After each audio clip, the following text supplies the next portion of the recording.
First of all, let me say that Congress is being taken for granted in the policies being pursued. I think, frankly, some illegal things are being done, not by you, I'm just talking about the administration, in terms of federal employees. I represent 77,000 federal employees who came here to work for the government, and that's why they're here. I've worked very well with Republicans throughout my career, which is now in its 45th year. I want to do that some more because I think that's the best interest of the country. I believe you're one of those who has a shot at keeping us on a somewhat even keel. I mean that as a compliment, but obviously it's also a concern.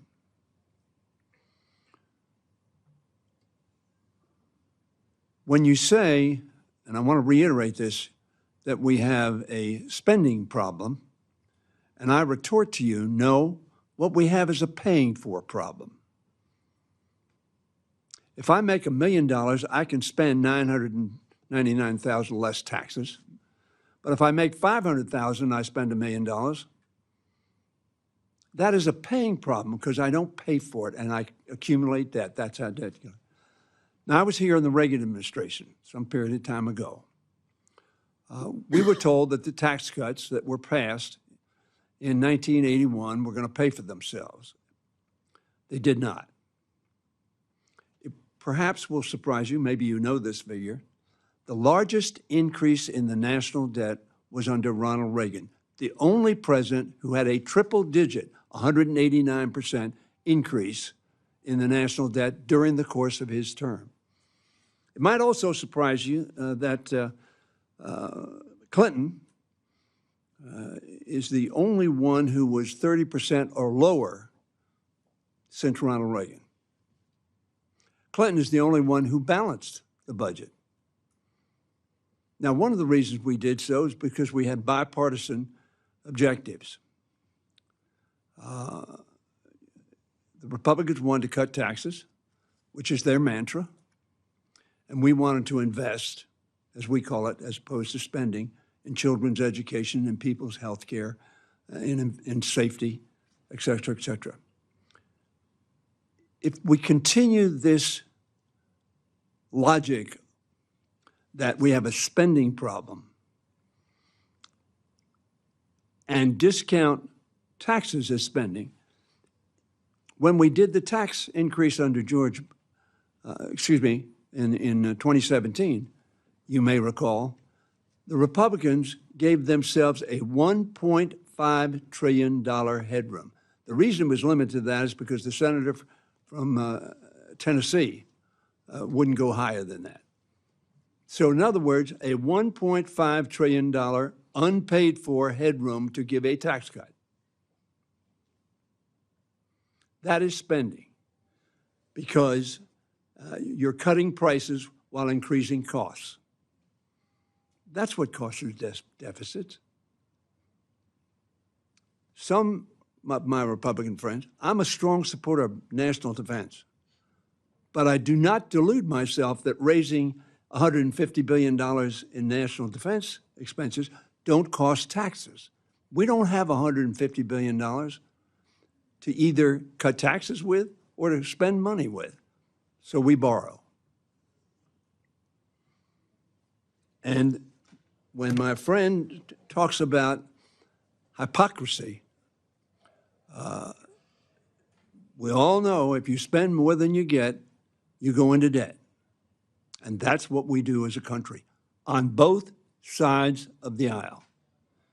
And we need people like yourself to be honest with those with whom you work and honest with the Congress of the United States in terms of the ramifications of the actions. I know you are a strong supporter of permanent increase. You're not a strong supporter of paying for it. And you can cut all of non-defense discretionary spending, and you won't get there. And this game that Mr. Musk has played, he had no sense of the ramifications of the actions he's taken. He knew how to do it. He was prepared. As one article in the Atlantic Journal said, the blitzkrieg, which our speaker calls flooding the zone, been pretty effective at that, just trying to watch where the ball is and see if you can respond. But, Mr. Secretary, I have a lot of questions. I'm going to send them to you, ask them to you, and would like to take some time with you on that.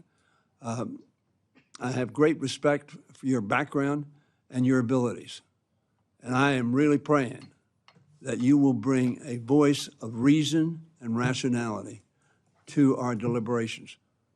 My time is over, and I appreciate the chairman's forbearance, but this is serious business, very serious business. And I agree with you. A $37 trillion debt is not sustainable. And we all have to do it, but we have to do it together. That's the only way it will get done. Thank you, Mr. Chairman. Thank you. You have a response, Mr. Secretary? Congressman, thank you for that. And I would note that while President Reagan substantially increased the defense budget, the Clinton administration was able to capitalize on the peace dividend. But as you said, the defense budget dropped dramatically post the fall of the Iron Curtain, which contributed to the fiscal soundness. And through, as you said, through bipartisanship, working with Speaker Gingrich, they worked together. So I would hope that we could do that again. Which, by the way, cost Gingrich's job. The right wing of his party was incensed that he did that. And what it did was had a rational policy because both sides participated. So, the senator from Tennessee is actually my neighbor. So I see him quite often. And look, there are ramifications here. And you're not talking about any current senators from Tennessee. He's left. No, I know. Yeah, okay. Senator I want to Corker. make sure we had the right Tennessean. Senator Corker. Yes. Yes. Is my neighbor. Uh-huh. So, and I look forward to inviting a bipartisan solution. Thank you, sir. And with that, our time is concluded. I'd like to thank you, Secretary Bessent, for being here today. There may be some members, as the Ranking Member Hoyer has indicated, who have questions. They're going to submit